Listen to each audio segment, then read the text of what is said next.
연중 제1주간 토요일에 보내드리는 오늘의 강론, 담당의 천주교 대전교구 세종성 프란치스코 성당주임 송인찬 신부입니다. 오늘 복음은 마르코 복음 2장 13절에서 17절까지의 말씀입니다. 그때에 예수님께서 호숫가로 나가셨다. 군중이 모두 모여오자 예수님께서 그들을 가르치셨다. 그 뒤에 길을 지나가시다가 세관에 앉아있는 알페오의 아들 레위를 보시고 말씀하셨다. 나를 따라라. 그러자 레위는 일어나 그분을 따랐다. 예수님께서 그의 집에서 음식을 잡수시게 되었는데 많은 세리와 죄인도 예수님과 그분의 제자들과 자리를 함께 하였다.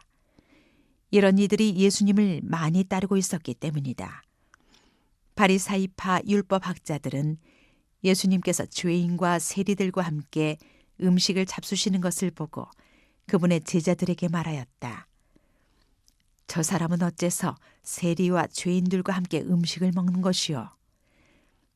예수님께서 이 말을 들으시고 그들에게 말씀하셨다. 건강한 이들에게는 의사가 필요하지 않으나 병든 이들에게는 필요하다. 나는 의인이 아니라 죄인을 부르러 왔다. 대전 가톨릭 평화방송 애청자 여러분, 안녕하십니까? 이번 주는 전례력으로 연중 시기가 시작되는 첫 주간입니다.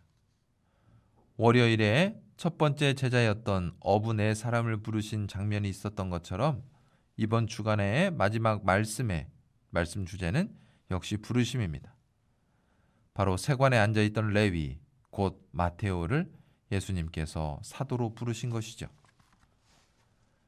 잘 아시듯이 당시 세관원은 로마의 하수인으로서 여러 가지 방법으로 백성들에게 법 규정보다 훨씬 더 많은 세금을 부과하곤 하였습니다. 그리고 그렇게 부과한 그 세금을 개인적으로 착복했기 때문에 동족들로부터 죄인이라고 업신여김 받았습니다. 그러한 공적인 죄인인 레위를 예수님께서 당신 제자로 부르신 것은 당시 사회에서는 큰 스캔들이었습니다. 나아가 예수님은 오늘 복음의 후반부에 나오듯이 당신께 몰려드는 많은 죄인들이나 세리들을 마다하지 않고 그들과 기꺼이 식사하곤 하셨습니다. 한편 율법을 철저히 지킴으로써 스스로 의롭다고 자부하는 바리사이들에게 예수님의 이러한 모습은 몹시 불편한 것이었고 그렇기 때문에 그들은 그분을 비난했습니다. 당신 스승인 저 사람은 어째서 세리와 죄인들과 함께 음식을 먹는 것이요? 그러자 주님은 말씀하십니다. 나는 의인이 아니라 죄인을 부르러 왔다. 이 말씀은 예수님이 이 땅에 오신 이유, 곧 그분의 사명을 한마디로 집약한 표현이기도 합니다. 오늘 복음을 통해서 우리는 여러 가지 묵상 주제를 얻을 수 있지만 특별히 눈여겨볼 점이 있습니다. 그것은 주님께서 레위를 부르셨을 때 그가 즉시 일어나 그분을 따랐다는 점입니다. 예수님께서 레위를 부르신 순간 그는 주님께서 자신을 왜 부르셨는지 또 자신을 어디로 데려갈 것인지 결코 묻지 않았습니다. 혹시 둘 사이에 어떤 대화가 더 오고 갔는지는 모르겠지만 복음서 저자에게 있어서 그것은 그리 중요하지 않았습니다. 부르심을 받은 레위가 즉시 일어나 그분을 따랐다는 결과만이 중요했습니다. 그만큼 그분 말씀이 사람의 마음을 즉시 변화시키는 힘이 있다는 진리인 것입니다.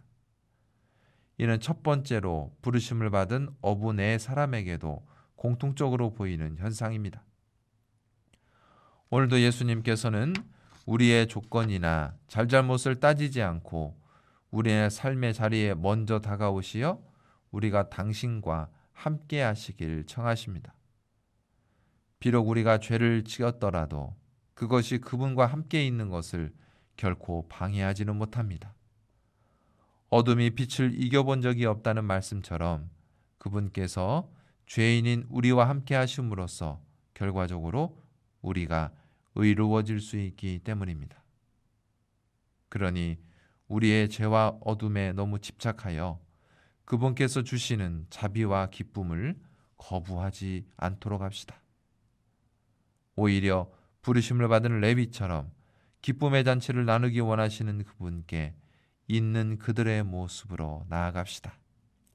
그분은 스스로 죄인이라고 생각하는 우리를 더없이 소중한 당신의 자녀, 곧 다시 돌아온 의인으로 인정하실 것입니다. 이것이 바로 오늘 나에게 주시는 기쁜 소식, 곧 나의 복음입니다. 오늘의 강론, 지금까지 담당해 천주교 대전교구 세종성 프란치스코 성당주임 송인찬 신부였습니다.